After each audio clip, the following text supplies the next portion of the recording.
Mabuiga, I'm your host, José Francisco Ávila. Welcome to episode 41 of the Garifuna Experience podcast. Today, we're standing at a powerful intersection. We're right in the heart of Garifuna Heritage Month, and we are launching our special series from Yurumein to the 2030 Census. Our history is our power. Today's episode is special. We are bridging two worlds. The 1797 resistance on the shores of Yurumein and the 2026 streets of the Bronx, Brooklyn, and Harlem. We're launching our new series because as we celebrate our past, we must look at our power in the present. We're diving deep into the powerful and resilient journey of the Garifuna people. From the sacred shores of Yurumein, St. Vincent, to the challenges and opportunities of the 2030 census. This month's spotlight is more than just a celebration of our vibrant culture. It's a powerful call to action that connects our ancestral resistance with our modern-day responsibility. The U.S. Census is a cornerstone of our democracy. The Constitution mandates it for political representation, apportioning House of Representatives seats, and drawing electoral districts. The Yurumein legacy, resistance. Let's ground ourselves in history. March 11 marks the day in 1797 when the British began the forced deportation of our ancestors from St. Vincent, Yurumein. They packed 2,248 of our ancestors onto ships, hoping to erase us. March 14th is the day we honor Paramount Chief Joseph Chatoyer, who died fighting for our land. On March 14, 1795, Chatoyer fought to keep us on the map in St. Vincent, Yurumein. Today, we fight the 2030 census to define our destiny by pushing for electoral districts in the 2031 decennial redistricting. Because we are not just a culture to be celebrated, we are a voting and power block ready to be activated.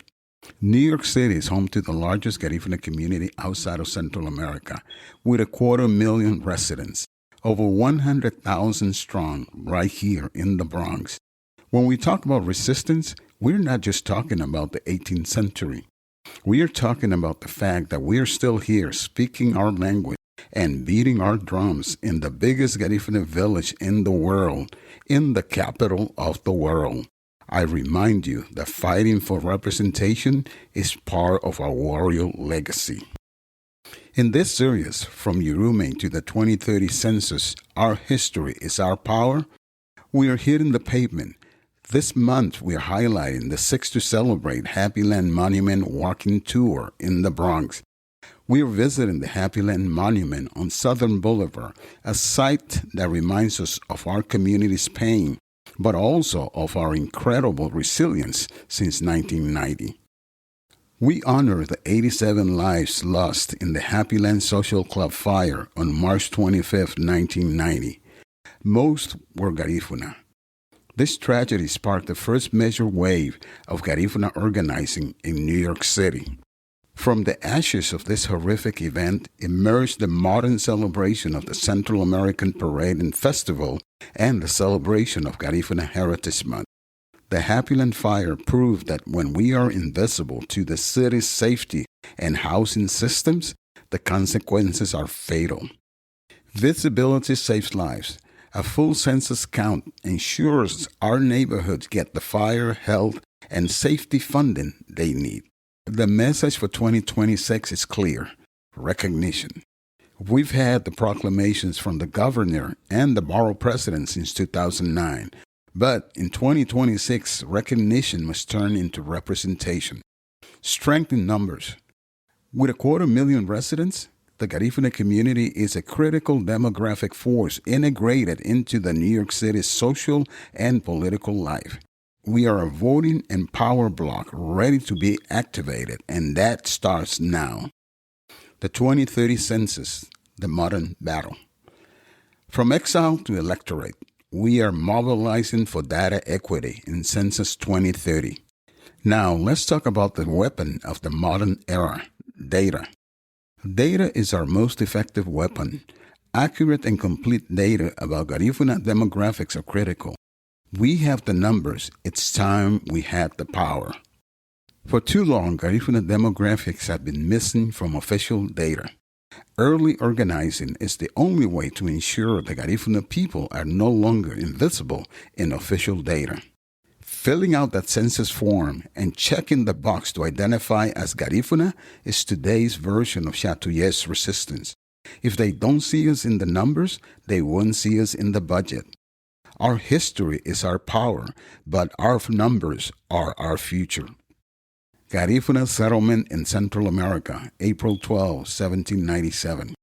April 12 marks the powerful 229th anniversary of the Garifuna people's arrival and resilient settlement in Honduras.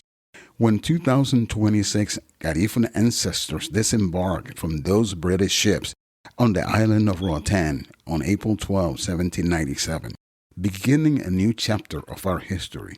It is a date of rebirth and the beginning of our diaspora. Just as our ancestors built new lives in Roatan, Honduras, Belize, Guatemala, and Nicaragua, we have built a home in the Bronx, Brooklyn, and Harlem. We are the largest Garifuna diaspora in the world. We have settled, we have built, and now we must be counted. Our presence in New York City is permanent. Let's end Garifuna demographic invisibility. Let's make sure that our community's contributions and experiences are finally seen and counted. Let's transform the cultural influence into measurable political power and sustainable organizational capacity. As we move through Garifuna Heritage Month, from the Bronx County Building Rotunda to the celebrations in April, I want you to remember getting counted correctly is how we secure our power, prosperity, and progress. Your homework for this week: tell one family member why the 2030 census matters today. Help us secure the future of the Garifuna community. Join the Garifuna Complete Count Committee. Our history is our power. Let's make sure they count it. And that wraps up another illuminating episode of the Garifuna Experience podcast. Thank you for listening. Remember, the future of the Garifuna people is in our hands. Until next time, stay united, stay proud. Sungube Lida Aba. Ayo.